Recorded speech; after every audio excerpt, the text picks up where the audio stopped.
আসসালামু আলাইকুম বন্ধুরা, এ দেখেন এটা হলো আমাদের বাতান্দি কলেজ। এখানে আশ্রয় কেন্দ্র বানাইছে। দেখেন রোডের অবস্থা।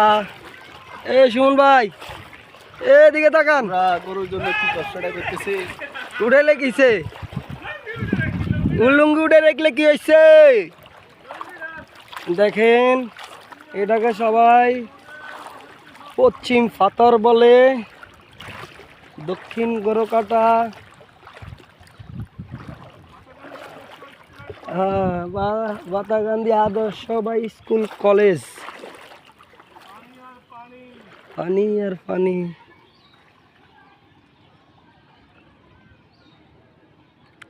অনেক মানুষ ঢুকতে আছে কিন্তু থাকার জায়গা নেই। মানুষ তো এখনো আমাদের এখানে থাকার মতন অবস্থা আছে। কিছু কিছু ফ্যামিলিতে